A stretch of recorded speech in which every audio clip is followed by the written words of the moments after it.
यहाँ से एक फॉर्मूला अप्लाई करेंगे और वो फॉर्मूला बेसिक सा फॉर्मूला है, और वो कौन सा फॉर्मूला है, Q इक्वल टू NE, है ना। Q इक्वल टू क्या है बोलो, Q इक्वल टू NE है ना। तो आप यहाँ पे बताओ कि n क्या आ जाएगा, तो हम बोलेंगे n जो आएगा वो आएगा Q बटा E, n जो आएगा वो आ जाएगा Q बटा E। तो जब भी आप नंबर निकालो, संख्या निकालो, तो संख्या में साइन को आपको नहीं पुट करना है ना, सिर्फ वैल्यू पुट करेंगे। तो आप हमें ये बताओ कि ये हो जाएगा तुम्हारा 8, और नीचे में कितना है बोलो 1.6 है ना। ये 1.6 into 10 to the power minus का 19। अब इसको सॉल्व भी कर देना है, आप इस पॉइंट को हटाइएगा तो यहाँ 80 हो जाएगा, 16 से कट जाएगा, 16 पचे 80, तो ये 5 हो गया ना, ये 5 हो गया, और गुना 10 का पावर, ये ऊपर जाएगा तो प्लस का 19 है ना। तो हमने यहां से पता कर लिया है कि अगर किसी वस्तु पे या किसी कण पे 8 कूलम का ऋण आवेश विद्यमान है तो उसमें इलेक्ट्रॉनों की संख्या कितना होगा, तो बोलेंगे 5 गुना 10 का पावर 19 है ना।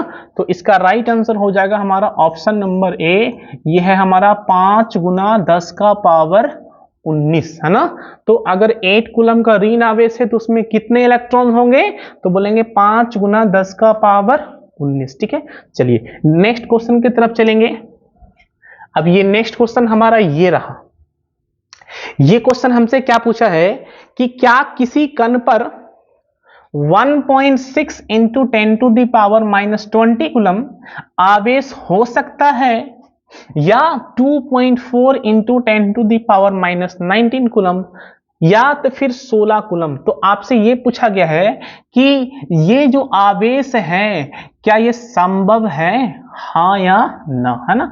ऐसा ही सवाल आपको ऑब्जेक्टिव में एक दो कभी कभी मिल जाएगा देखने के लिए। तो हमें पता है कि किसी भी कण पे जो आवेश है वो इलेक्ट्रॉन का पूर्ण गुणज होता है, मतलब कि 1 गुना 2 गुना 3 गुना 4 गुना। तो कुछ नहीं करना है, हमें सिर्फ n का मान निकालना है। अगर n का मान आ गया पूर्णांक संख्या तो हम बोलेंगे कि संभव है, अगर n का मान पूर्णांक संख्या ना आके भिन्न संख्या आ जाता है तो हम बोलेंगे ये संभव नहीं है। तो जरा ध्यान दीजिए कि आप फर्स्ट वाले को चेक करो कि n का मान कितना होगा, है ना। तो फर्स्ट वाले में n का मान निकालेंगे तो 1.6 हो जाएगा into 10 to the power minus का 20। अब इसको डिवाइड करना होता है इलेक्ट्रॉन की संख्या से, क्योंकि n इक्वल टू क्या होता है बोलो Q बटा E, n इक्वल टू क्या होता है बोलो Q बटा E। तो डिवाइड करो 1.6 into 10 to the power minus का 19, इसको सॉल्व कर देंगे तो ये कट जाएगा इससे। तो आप बताओ ये 10 का पावर 19 है, ये 10 का पावर माइनस 19 है, ये ऊपर जाएगा तो क्या ये 10 का पावर माइनस का 1 बचेगा, मतलब कि 1/10। और 1/10 कैसा संख्या है बोलो, 1/10 जो है वो भिन्न संख्या है। 1/10 जो है वो कैसा संख्या है बोलो, तो 1/10 जो है वो भिन्न संख्या है ना। तो भिन्न संख्या तो पॉसिबल नहीं है, पॉसिबल क्या है, पूर्णांक संख्या।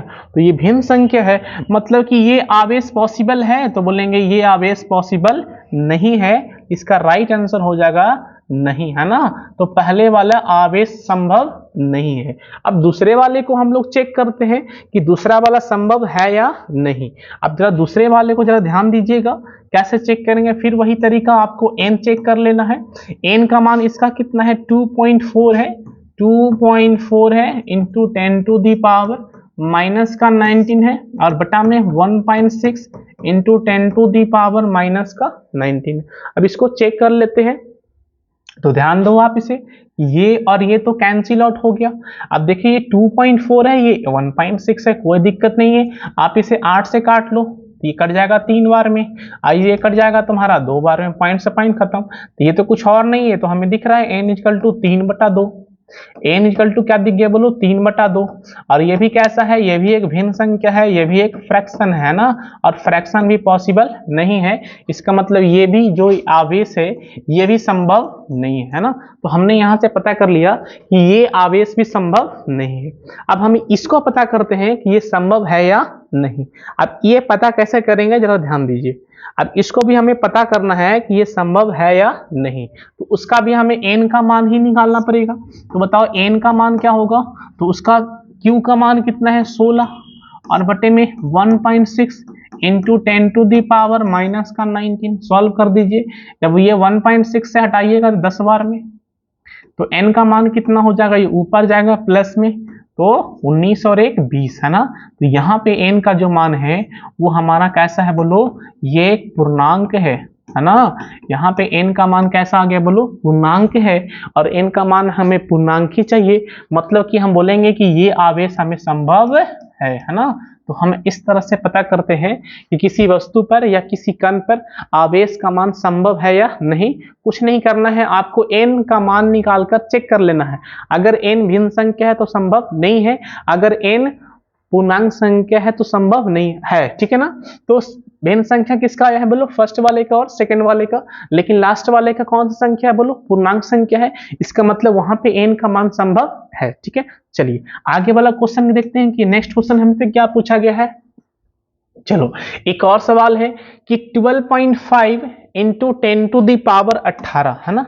ये क्या है, 12.5 इंटू 10 टू दी पावर 18, ये लिखा हुआ है 12.5 इंटू 10 टू दी पावर 18। तो हमें इलेक्ट्रॉन दिया हुआ है कि कितना इलेक्ट्रॉन है बोलो, 12.5 इंटू 10 टू दी पावर 18, ये इलेक्ट्रॉन है हमारे पास। तो हमसे पूछा है कि बताओ उसमें कितना आवेश होगा। तो आवेश होगा मतलब हमें क्या निकालना भाई, हमें निकालना है Q का मान। आपको एक ही फॉर्मूला हमने पढ़ाया है, इसलिए हम उसी को बताएंगे, Q = NE। Q = क्या बोलो, NE है ना। तो आप जरा ध्यान देना इस पे, Q = NE हो गया। तो आप बताओ कि N का मान कितना है, तो N का मान हमारा है 12.5 और गुना में 10 का पावर 18। अब बताओ E का मान कितना होता है, 1.6 और गुना 10 का पावर माइनस का 19। अब इसको सॉल्व कर देना है, कैसे सॉल्व करेंगे ध्यान दीजिएगा। तो ये Q हो गया, Q हो गया ना। अब इसे सॉल्व करते हैं, एक काम करो, इस पॉइंट को यहां से हटाओ तो नीचे में 10, इसको भी यहां से हटाओ तो नीचे में एक और 0। अब देखो ये 100 है, ये 125 है, आप इसको 25 के टेबल से काट दो। 25 का टेबल में 4 बार में आता है और 25 के टेबल में ये 5 बार में आता है। देखो 4 से कटेगा ये 4 बार में, है ना। तो ऊपर में क्या बच गया, ऊपर में क्या बच गया है, तो ऊपर में हमें बच गया है सिर्फ 5 है और 4 है। तो 5 और 4 गुना कीजिएगा तो ये आएगा 20। कितना आएगा बोलो, 20 आएगा ना। ये 10 का पावर 18 है, यहाँ पे 10 का पावर माइनस का 19 है, तो -19 में से गया कितना बोलो, 18, तो एक बचेगा लेकिन माइनस में बचेगा। जब उसको नीचे लेके आ जाइएगा तो प्लस में हो जाएगा, ये और ये कैंसिल आउट हो जाएगा, तो 2 आ गया। और है क्या, ये आवेश है, इसका मतलब है कि हमारा आवेश कितना हो गया, बोलो 2 कूलम। तो यहां से हमें यह समझ में आ गया कि 12.5 गुना 10 का पावर 18 इलेक्ट्रॉन अगर किसी पे है तो उस पे कितना आवेश है, तो बोलेंगे उस पे जो आवेश है वो 2 कूलम है। कितने कूलम है बोलो, इस पे जो आवेश है वो कितना है, तो इस पे जो आवेश है वो 2 कूलम है। कितना कूलम बोलो, वो 2 कूलम। ठीक है, तो चलिए हम लोग आगे चलते हैं और भी सवाल आपके लिए है। ये सवाल हमें दिया हुआ है क्या कि 1 कूलम आवेश में कितने इलेक्ट्रॉन होते हैं। ठीक है, तो सबसे पहले आप इस सवाल को ट्राई करो कि 1 कूलम आवेश में कितने इलेक्ट्रॉन होते हैं।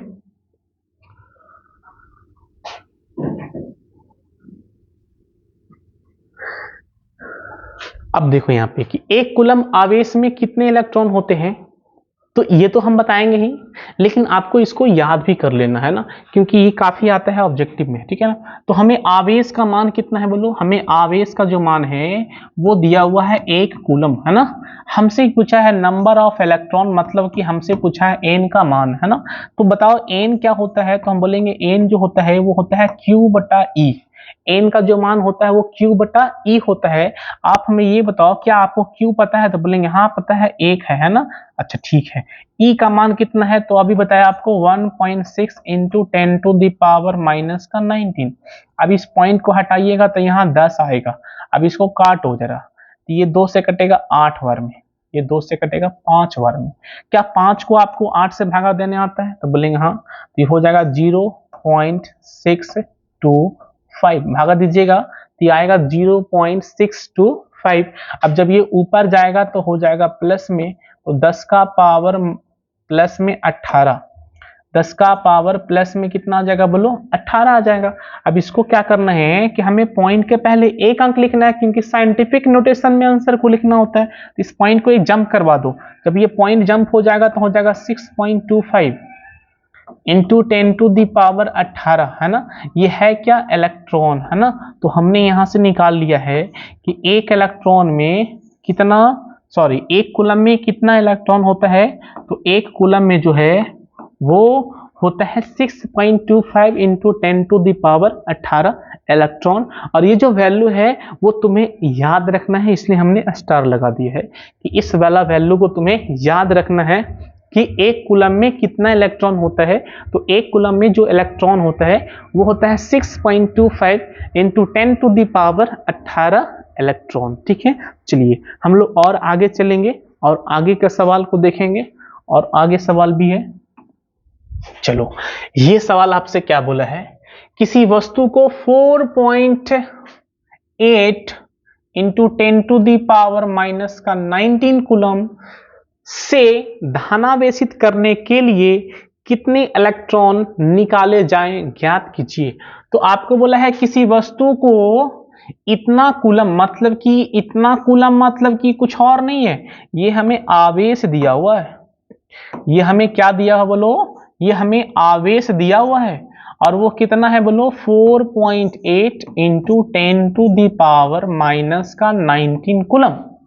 अब देखो किसी वस्तु को इतना कूलम आवेश से हमें धनावेशित करना है, मतलब कि इस पे पॉजिटिव चार्ज लाना है। तो आप बताओ कि किसी वस्तु को धनावेशित करने के लिए, किसी वस्तु को धनावेशित करने के लिए हमें क्या करना होता है, हमें उस वस्तु से इलेक्ट्रॉन को निकालना होता है। तो वही पूछा है कि आप कितना इलेक्ट्रॉन निकालिएगा ताकि उस पे कितना आवेश आ गया, 4.8 into 10 to the power minus का 19। तो कुछ नहीं करना है, हमें एन का मान निकाल लेना है। तो एन का अभी बार बार फॉर्मूला आ रहा है Q बटा E। एन का फॉर्मूला क्या आ रहा है, Q बटा E। अब क्या आपको Q का मान पता है, तो बोलेंगे हाँ 4.8 और इंटू 10 का पावर माइनस का 19, और बटा में कितना हो जाएगा E का मान है 1.6 into 10 to the power minus का 19, है ना। अब इसको सॉल्व कर दो आप, तो देखो ये तो कैंसिल आउट हो गया, ये 16 से कैंसिल आउट 3 बार में।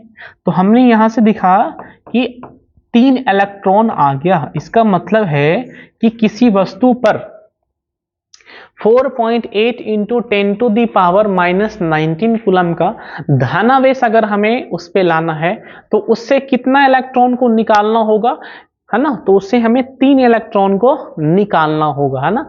आप इसे डायरेक्ट भी सोच सकते हो। कैसे डायरेक्ट सोच सकते हो, तो आप बताओ कि इलेक्ट्रॉन जो है, इलेक्ट्रॉन का मान कितना होता है 1.6 इंटू 10⁻⁻19 कूलम, है ना। तो आप देखो कि इलेक्ट्रॉन का जो मान है 1.6 इंटू 10⁻⁻19 कूलम, तो आप हमें ये बताओ ना, ये इसका कितना गुना दिख रहा है। तो देखें ये तो वैल्यू दोनों में कॉमन है, तो कोई प्रॉब्लम ही नहीं है। बचा 1.6, तो देखिए ये 1.6 का 3 गुना है ना। इसका मतलब है कि एक इलेक्ट्रॉन का वैल्यू ये है, इसका मतलब ये 3 इलेक्ट्रॉन का वैल्यू है, और 3 इलेक्ट्रॉन का वैल्यू है, इसका मतलब इससे कितना इलेक्ट्रॉन निकालना होगा, तो बोलेंगे 3 इलेक्ट्रॉन निकालना होगा। चलिए ठीक है। अब ये है सोडियम, ये है हमारा सोडियम। आपसे पूछा है सोडियम नाभिक पर, तो सबसे पहले हम यहां पे लिख देते हैं कि सोडियम का ये 13 है और ये 23। तो हमसे बोला है कि सोडियम नाभिक पर कूलम की कूलम में आवेश की गणना करें। तो सबसे पहले हम यहाँ पे एक परमाणु ले लेते हैं। एक क्या हो रहा है, यहाँ पे एक हम परमाणु ले लेते हैं। आ जाओ भाई, कोई दिक्कत? नो, चलो, अरे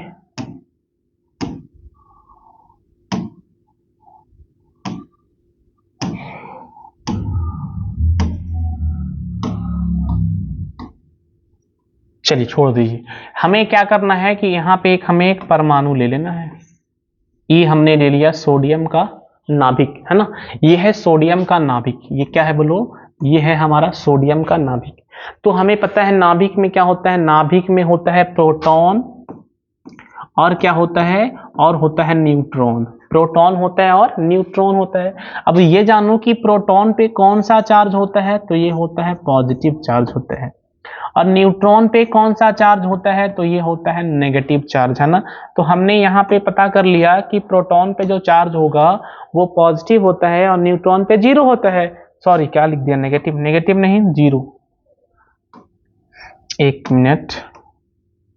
तो न्यूट्रॉन पे चार्ज कितना होता है बोलो, 0 होता है।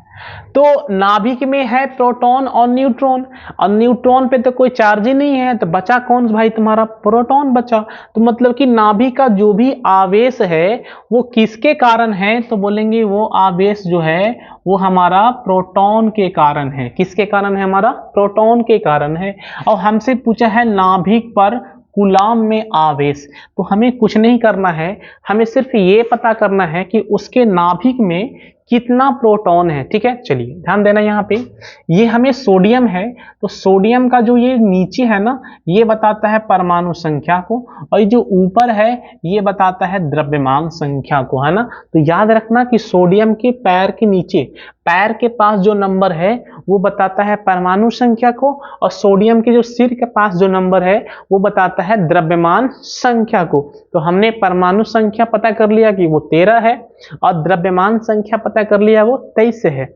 अब सोडियम पे देखो कि किसी भी तरह का सोडियम के सिर के ऊपर कोई भी चार्ज नहीं है, मतलब ना ही उसमें प्लस दिख रहा है हमें, ना ही उसमें माइनस दिख रहा है, मतलब ये समान अवस्था की बात हो रहा है। तो अगर ये समान अवस्था है, तो समान अवस्था में क्या होता है, ये समान अवस्था हो या ना हो उससे कोई मतलब है नहीं। आप याद रखना कि परमाणु संख्या जो है वो प्रोटॉन की संख्या के बराबर होता है ना।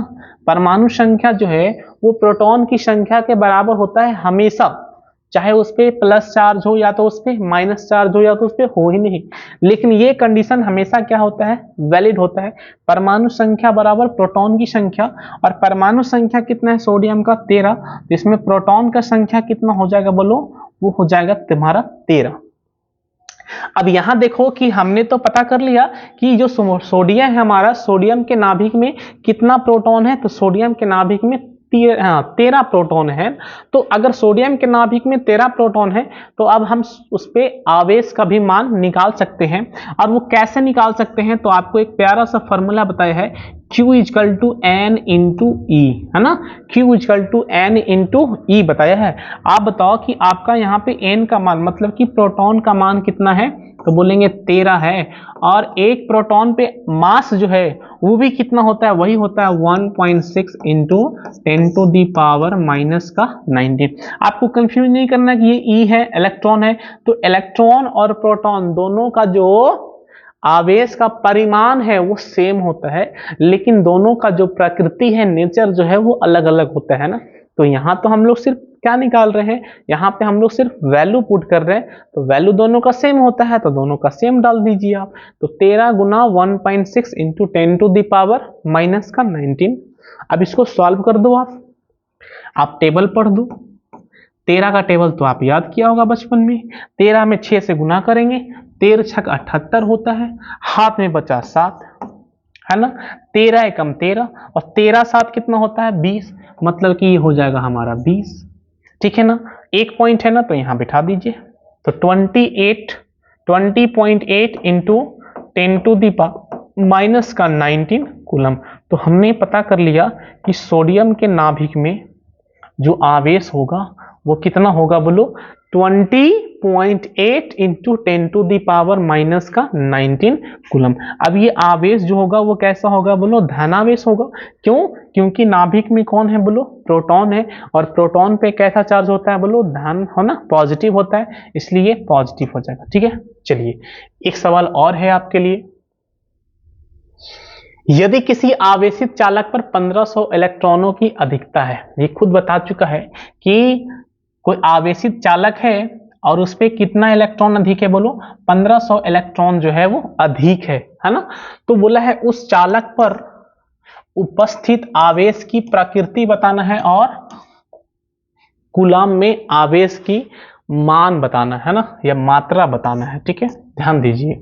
तो हमें बताया गया है कि आपके पास एक आवेशित चालक है और उस आवेशित चालक में 1500 इलेक्ट्रॉन जो है वो अधिक है। आप बताओ कि अगर किसी आवेशित चालक पर इलेक्ट्रॉन की संख्या अधिक होती है तो उस पर कौन सा चार्ज होता है, उस पर चार्ज होता है नेगेटिव। तो प्रकृति तो हमने यहाँ से पता कर दिया कि उसका जो प्रकृति होगा वो कैसा होगा, बोलो नेगेटिव होगा, क्योंकि इलेक्ट्रॉन की अधिकता है, मतलब कि इलेक्ट्रॉन जो है वो अधिक है मतलब कि ज्यादा नंबर में है, तो उस पर कौन सा चार्ज होगा, बोलो नेगेटिव चार्ज होगा। अब बचा क्या, हमें निकालना है वैल्यू। तो हमें तो खुद पता है, उसने बता ही दिया कि नंबर ऑफ जो इलेक्ट्रॉन है वो है 1500। तो आपसे पूछा है उसमें आवेश कितना होगा, तो आप लगा दो Q equal to N E. N का मान कितना है, बोलो 1500, और E का मान कितना है 1.6 into 10 to the power minus का 19, है ना। अब इसको सॉल्व भी तो करना है, तो आप पहले इस पॉइंट को उड़ा दीजिए, तो यहाँ 10 आ जाएगा, यहाँ से कैंसिल आउट हो जाएगा। 16 से गुना कर देना है, तो पहले तो 0, 16 25 80, फिर 0, हाथ में बचा 8, 16 एकम 16, 16 8 कितना होता है, बोलो 24 होता है। ये हो जाएगा 2400 और गुना में 10 का पावर माइनस का 19, है ना। तो Q का मान ये आ गया। लेकिन हमें पॉइंट के पहले एक ही अंक लिखना है ना, तो पॉइंट के पहले एक अंक लिखना है, तो हमें इसको जंप करवाना होगा। तो पॉइंट अभी तो हमारा यहाँ पे है और इस पॉइंट को हम चाहते हैं 2 के बगल में आ जाए, मतलब यहाँ पे आ जाए, है ना। तो हमें क्या करना होगा, तो इस पॉइंट को यहाँ जंप करवा दीजिए आप। तो ये हो जाएगा तुम्हारा 2.4, है ना। अब 00 लिखो या ना लिखो कोई फर्क पड़ने वाला है नहीं। अब ये 10 का पावर, है ना। अब यहाँ पे कितना होगा, तो कितना अंक कूदा है, बोलो 1 2 3, तो आपको यहाँ पे लिखना होगा 10 का पावर 3। 10 का पावर कितना लिखना होगा, बोलो 10 का पावर आपको यहाँ पे लिखना होगा 3, और यहाँ से हो जाएगा आपका गुना में 10 का पावर माइनस का 19, है ना। ऐसा करने से क्या हो रहा है, जरा ध्यान दो। आपको एक छोटा सा नंबर लेकर समझा देते हैं। जैसे हमने एक नंबर लिया है 27, क्या आप बताओ कि 27 को हम ऐसे लिख दें। आप एक काम करो, ये 2.7 लिख देते हैं। अब यहाँ पे हम लिख देते हैं 10, 2.7, और हमने क्या कर दिया, यहाँ पे लिख दिया है 10। तो जरा बताइए कि 2.7 इंटू 10 जो है, क्या दोनों इसको सॉल्व करेंगे तो क्या 27 आएगा। तो बोलेंगे हाँ सर इसको सॉल्व करेंगे तो कितना आएगा बोलो, 27 हमारा आएगा, ठीक है ना। अब जरा ध्यान दीजिए आप यहाँ पे हो क्या रहा है, पॉइंट तो पहले था यहाँ, लेकिन हमने पॉइंट को कहाँ कर दिया बोलो, 2 के बगल में। तो हमने क्या किया है, पॉइंट को जब 2 को बगल में कर दिए है तो हमने एक पॉइंट जंप कर दिए, है ना। जब एक पॉइंट हम जंप कर देते हैं तो उस पर हम क्या करते हैं, उस पर हम साइन चढ़ाते हैं, है ना। तो कितना हमने पॉइंट, कितना अंक हमने जंप किया, तो हमने 1 पॉइंट जंप किया है, तो हमने देखो 10 का पावर यहाँ पे 1 लगा दिया। लेकिन अगर मान लो कहीं पे आपको ऐसा मिले 273, कितना आ गया बोलो, 273।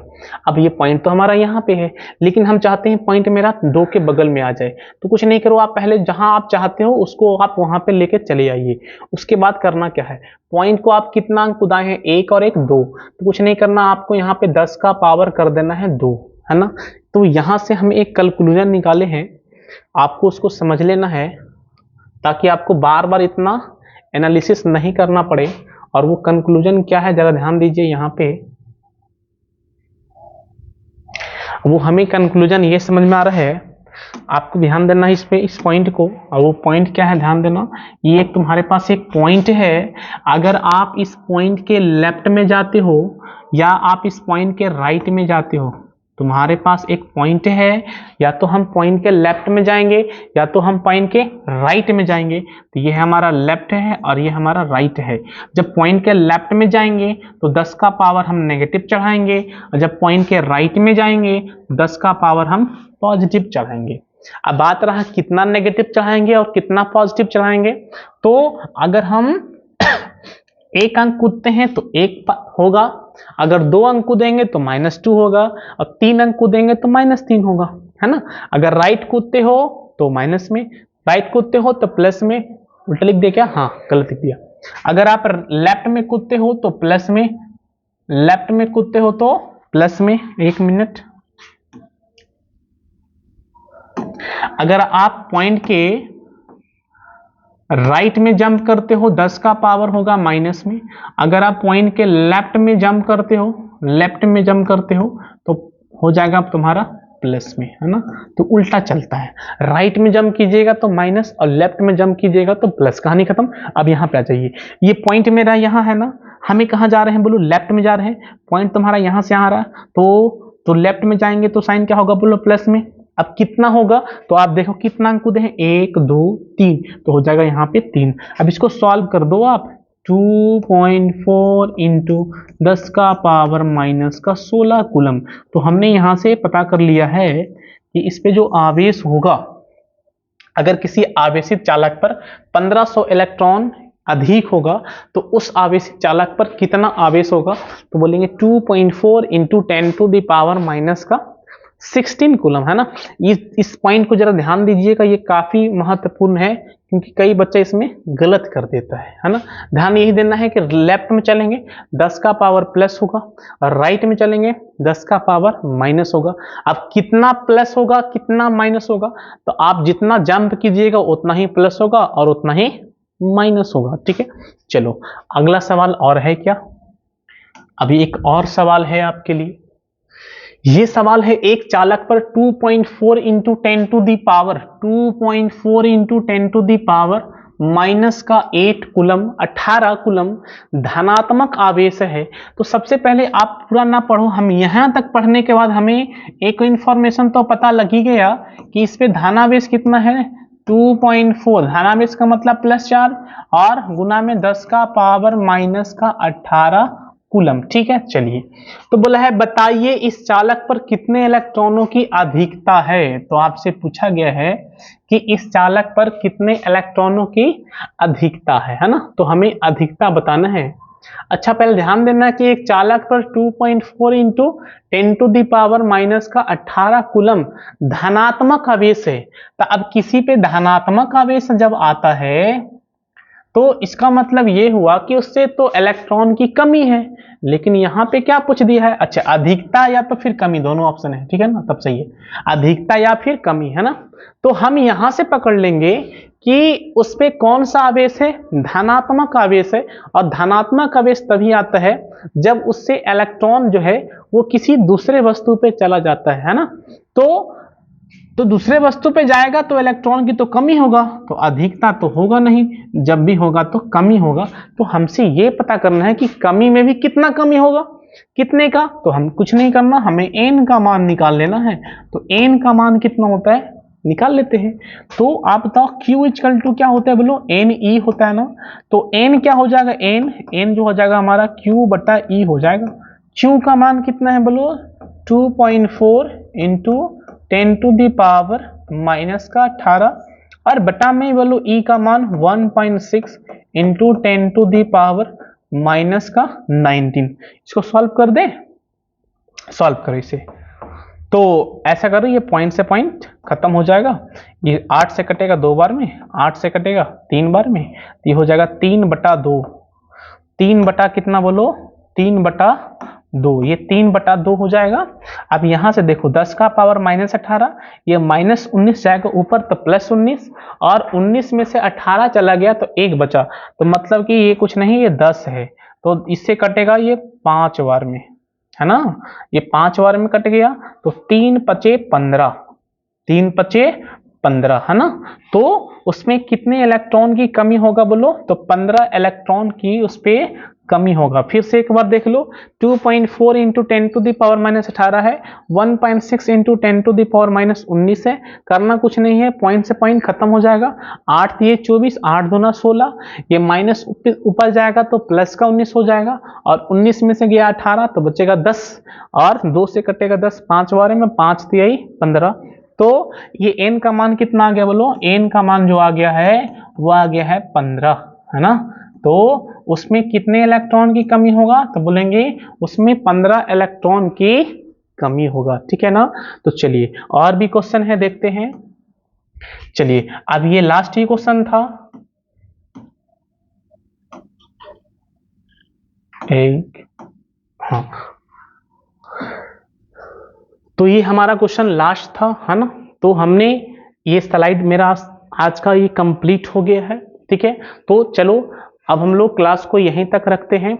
आपको करना क्या है कि इस लेक्चर को पढ़ने के बाद आपको नोट्स मिल जाएगा। इसके लिए आपको करना ये होगा कि आपको टेलीग्राम चैनल को ज्वाइन करना होगा, और उस टेलीग्राम चैनल आपको मिलेगा कहाँ, तो वो टेलीग्राम चैनल आपको मिलेगा हमारा इस वीडियो के डिस्क्रिप्शन में। तो आपको करना ये है कि आपको डिस्क्रिप्शन में जाना है और उस टेलीग्राम चैनल पे क्लिक करना है। अब डायरेक्ट वहां से चले जाइएगा टेलीग्राम चैनल पे, और आपको इसी जो हमने अभी जो स्लाइड पढ़ा है ना, उन सारे स्लाइड का आपको नोट्स वहां पे मिल जाएगा। तो आपको क्लास चलते समय किसी भी तरह का डिस्टरबेंस नहीं होगा। आप आराम से एक कोने में बैठ के ध्यान से वीडियो को पूरा देख सकते हो, और आराम से देखने के बाद उसको बाद में अपना नोट्स तैयार कर सकते हो, ठीक है। तो चलो आज हम लोग यहीं तक रखते हैं, मिलते हैं नेक्स्ट वीडियो में, तब तक के लिए बेस्ट ऑफ लक।